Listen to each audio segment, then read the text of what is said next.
Bismillahirrahmanirrahim. Assalamu alaikum students. Today we will discuss about mode of action in ethylene and receptors of ethylene.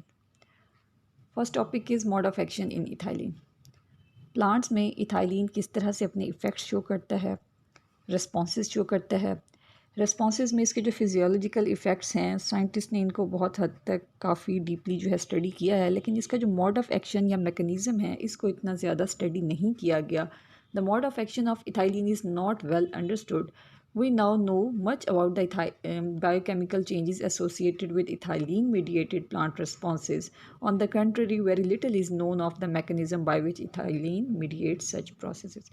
हमें उन responses का तो पता है जो प्लांट में इथाइलिन की वजह से होते हैं, लेकिन वो किस मैकेनिज़्म के तहत होते हैं इसके बारे में बहुत थोड़ी सी इंफॉर्मेशन जो है वो मौजूद है। फर्स्ट इसमें हम देखते हैं मोड ऑफ एक्शन के हवाले से ethylene and regulation of gene expression. It has been observe that the expression of various target genes is altered by ethylene.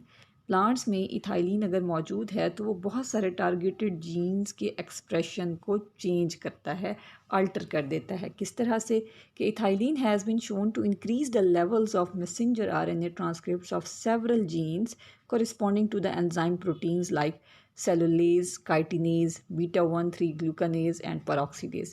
कि इथाइलिन जब प्लांट्स में मौजूद होता है तो ये कुछ जीन्स की ट्रांसक्रिप्शन को बढ़ा देता है, कुछ स्पेसिफिक जीन्स की ट्रांसक्रिप्शन को। तो उन जीन्स के मैसेंजर आरएनए ट्रांसक्रिप्ट्स बनना शुरू हो जाते हैं और उन मैसेंजर आरएनए ट्रांसक्रिप्ट्स के बनने के बाद उनकी जब ट्रांसलेशन होती है तो उनकी स्पेसिफिक प्रोटीन्स बनना शुरू हो जाती हैं। अब किन प्रोटीन्स की सिंथेसिस को ये इंक्रीज़ करता है? इसमें कुछ एंजाइम्स हैं, cellulase enzyme, chitinase, beta glucanase and peroxidase. ये जो एंजाइम्स हैं इन प्रोटीन्स की सिंथेसिस को इथाइलिन जो है वो इंक्रीज़ करता है। Ethylene also increases the expression of genes that encode a pathogenesis related protein. और ऐसे जीन्स के एक्सप्रेशन को भी ये इंक्रीज़ करता है जो क्रिएट करते हों या जो प्रोड्यूस करते हों पीआर प्रोटीन्स को। पीआर प्रोटीन्स होती हैं पैथोजेनेसिस रिलेटेड प्रोटीन्स, मींस अगर प्लांट पे कोई पैथोजन अटैक करता है तो उसके रिस्पॉन्स में अपने आप को डिफेंड करने के लिए प्लांट जो प्रोटीन्स बनाता है वो पैथोजेनेसिस रिलेटेड प्रोटीन्स होती हैं। तो इथाइलिन ऐसे जीन्स के एक्सप्रेशन को भी इंक्रीज़ करता है जिन्होंने पीआर प्रोटीन्स बनानी है। फिर genes related with ripening process से रिलेटेड जो जीन्स हैं उनकी एक्टिविटी या उनके एक्सप्रेशन को भी ये इंक्रीज़ करता है। उसके अलावा जीन्स फॉर इथाइलिन बायोसिंथेसिस, क्योंकि इथाइलिन जब अप्लाई किया जाता है आर्टिफिशली भी अगर हम अप्लाई करते हैं तो इथाइलिन ट्रीटमेंट से ये होता है कि इथाइलिन अपनी सिंथेसिस को ख़ुद कैटालाइज करता है और इथाइलिन की बायोसिंथेसिस जो है वो स्टार्ट हो जाती है। तो ऐसे जीन्स जो कि इथाइलिन बायोसिंथेसिस से रिलेटेड हैं उनको भी ये एक्टिवेट कर देता है।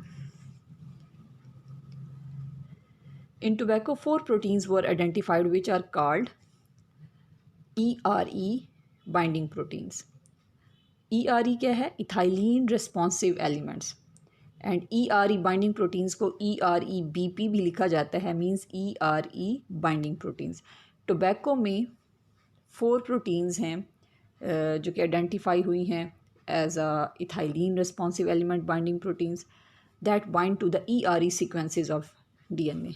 तो ये जो ERE बाइंडिंग प्रोटीन्स हैं ये क्या करती हैं? ये DNA सीक्वेंस के ऊपर के ERE सीक्वेंस के साथ जाके ये बाइंड होती हैं।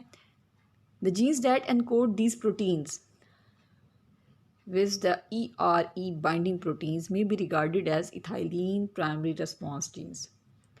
अब ये जीन्स जो कि प्रोटीन्स बनाते हैं ethylene responsive element binding proteins, ये genes ethylene primary response genes भी कहलाते हैं। हमने अभी बात की कि DNA सीक्वेंस के ऊपर कुछ ERE सीक्वेंसेस पाए जाते हैं और ERE बाइंडिंग प्रोटीन्स भी बनती हैं। तो ERE बाइंडिंग प्रोटीन्स को बनाने वाले जो जीन्स होते हैं जो उसकी इंफॉर्मेशन रखते हैं उनको इथाइलिन प्राइमरी रिस्पॉन्स जीन्स भी कहा जाता है। The products of such primary response genes are thought to regulate the expression of secondary response genes such as the PR genes।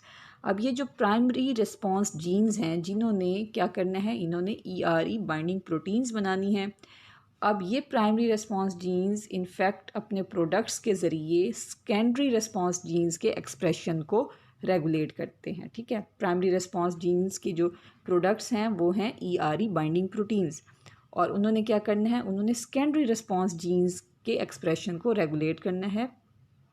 Secondary response jeans क्या हैं, ये PR जीन्स हैं, pathogenesis related jeans हैं। ऐसे जीन्स जो कि pathogenesis की वजह से एक्टिवेट हो जाते हैं, जब उन पे कोई पैथोजन अटैक करता है तो फिर वो एक्टिव हो जाते हैं और अपने आप को डिफेंड करते हैं, ऐसी प्रोटीन्स बनाते हैं जो कि प्लांट को डिफेंड करें। Ethylene treatment causes a substantial increase of these ERE binding proteins. जब प्लांट में इथाइलिन मौजूद होगा या इथाइलिन की ट्रीटमेंट दी जाएगी प्लांट को, तो उस सूरत में उसमें इथाइलिन बाइंडिंग प्रोटीन्स ज़्यादा से ज़्यादा बनेंगी, और वो इथाइलिन बाइंडिंग प्रोटीन्स क्या करेंगी, वो PR जीन्स की के एक्सप्रेशन को इंक्रीज़ करेंगी ताकि PR प्रोटीन्स बने। In developing tomatoes the gene expression related to ripening has been studied extensively. Tomato के हवाले से अगर हम बात करें तो टोमेटो में राइपनिंग के हवाले से बहुत ज़्यादा रिसर्च की गई है और इफ़ेक्ट देखा गया है इथाइलिन का in ripening process. Several genes involve in ripening phenomena are regulated by ethylene, और ये देखा गया कि बहुत सारे जीन्स जो कि इन्वॉल्व होते हैं इन राइपनिंग प्रोसेस वो रेगुलेट हो रहे होते हैं by this ethylene hormone. During tomato fruit ripening the fruits soften by cell wall hydrolysis by the action of polygalacturanose। Polygalacturonase जो है ये एंजाइम, ये क्या करता है, ये सेल वॉल हाइड्रोलिसिस करता है। मींस टोमेटो की जो फ्रूट की जो बाहर की वॉल होती है उसकी हाइड्रोलिसिस करके उसको सॉफ्ट करता है। उसके अलावा इसमें क्या चेंज आता है ड्यूरिंग राइपनिंग के green colour changes to the red colour caused by chlorophyll loss by chlorophylls together with the synthesis of carotenoid pigment lycopene. कि पहले जब ये टोमेटो राइपन नहीं होता, अनराइप फॉर्म में ये ग्रीन होता है। ग्रीन किस लिए होता है कि इसमें क्लोरोफिल कंटेंट ज़्यादा होता है।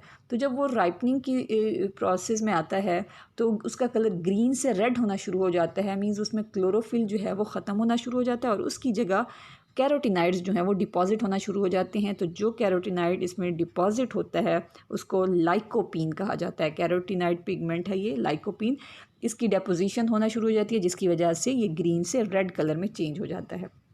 Apart from this genes involve in aroma and flavour are also likely to be regulated by ethylene.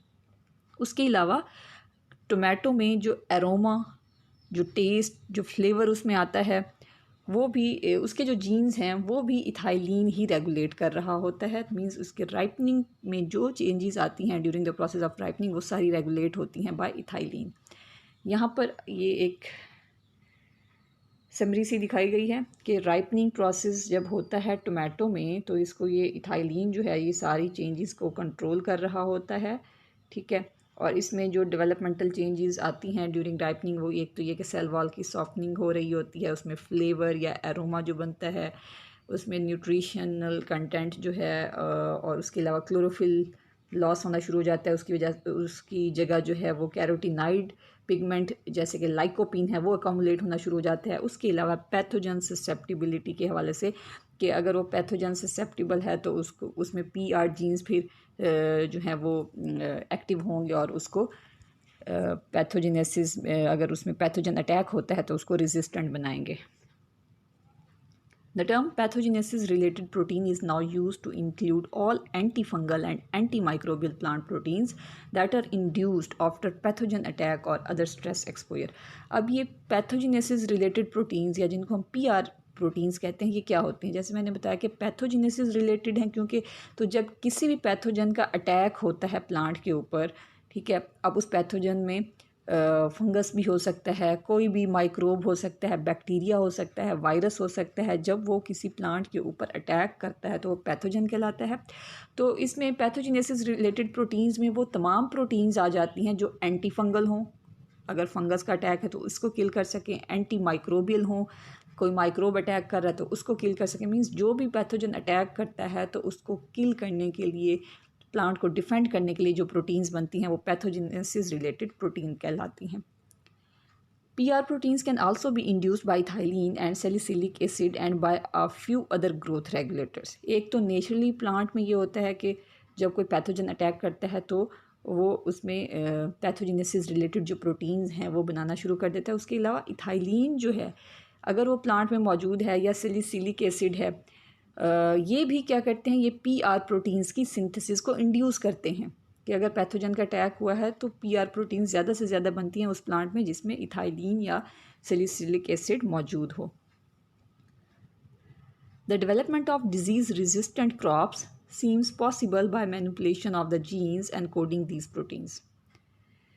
अब इस तरीके से हम प्लांट्स को डिज़ीज़ रेजिस्टेंट भी कर सकते हैं कि अगर उन जीन्स की मैनिपुलेशन कराई जाए जो कि पीआर प्रोटीन्स बनाती हैं, उन जीन्स को हम अगर जेनेटिक इंजीनियरिंग के ज़रिए हम उन प्लांट्स में भी इंट्रोड्यूस करा दें जिनमें रेजिस्टेंस कम है, तो उनमें भी पैथोजेनेसिस रिलेटेड प्रोटीन्स बनना शुरू हो जाएंगी। तो हम डिज़ीज़ रेजिस्टेंट क्रॉप्स जो हैं वो इस तरह से बना सकते हैं। Examples of classic tobacco PR proteins are β1,3 glucanase and chitinase. अब इसमें जो एग्जाम्पल है पीआर प्रोटीन्स की, टोबैको प्लांट में हम देखें तो उसमें जो पीआर प्रोटीन्स बनती हैं उसमें एक है β1,3 ग्लूकानेज और दूसरी है काइटिनेज। अब ये दोनों प्रोटीन्स जो हैं एंजाइम इन नेचर हैं और ये क्या करते हैं, जैसे हमने कहा कि β1,3 ग्लूकानेज है तो ये β1,3 ग्लूकन को जो है ये डाइजेस्ट करता है या इसको डिकम्पोज करता है, और जो काइटिनेज है वो काइटिन को डिकम्पोज करता है। अब ये हैं क्या, β1,3 ग्लूकन और काइटिन ये इनफैक्ट मौजूद होते हैं फंजाई की सेल वॉल में। ठीक है, फंजाई अगर पैथोजन है और वो प्लांट पे अटैक कर रहा है तो प्लांट क्या करेगा कि पीआर प्रोटीन्स बनाएगा। कौन सी, β1,3 ग्लूकानेज और काइटिनेज। ये दोनों प्रोटीन्स या एंजाइम्स जो हैं ये क्या करेंगे, जिस फंगस ने अटैक किया है उसकी सेल वॉल में मौजूद β1,3 ग्लूकन और काइटिन को डिकम्पोज कर देंगे। Since β1,3 glucan and chitin, the substrates for these enzymes are the major components of the cell walls of higher fungi, one can expect that the development of these enzymes in transgenic higher plants serves as defensive function against fungal attack. तो ये जो enzymes हैं ये इन दोनों क्योंकि cell wall components को ये decompose कर सकते हैं, तो इस तरीके से हम इन एंजाइम्स की डेवलपमेंट से हम क्या कर सकते हैं, हम ट्रांसजेनिक हायर प्लांट्स को डिफेंसिव बना सकते हैं against this fungal attack. Next इसमें है biochemical action. It is well known that applied ethylene induces its own synthesis which is termed as autocatalytic ethylene synthesis. जैसे हमने पहले भी बात की कि इथाइलिन अप्लाई करने से या इथाइलिन ट्रीटमेंट से इथाइलिन अपनी सिंथेसिस को खुद प्रमोट करता है, और ये इसकी जो खुद से इंड्यूस की हुई इथाइलिन सिंथेसिस होती है ये कहलाती है ऑटोकैटालिटिक इथाइलिन सिंथेसिस।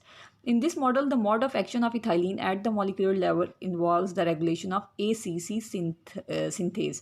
अब जैसे आपके बायोसिंथेसिस में पढ़ चुके हैं, बायोसिंथेसिस ऑफ इथाइलिन में, कि इसकी बायोसिंथेसिस में ACC सिंथेज एंजाइम इन्वॉल्व होता है और उसकी रेगुलेशन से जो है इसकी बायोसिंथेसिस जो है वो जारी रहती है। The key enzyme in the biosynthetic pathway ACC synthase may either be activated और de novo synthesis of this enzyme may be induced by ethylene. तो हमने जब कहा कि इथाइलिन की वजह से ही अगर इथाइलिन अप्लाई करते हैं तो इथाइलिन की बायोसिंथेसिस इंक्रीज़ हो जाती है, वो अपनी प्रोडक्शन या अपनी सिंथेसिस को तेज़ कर देता है।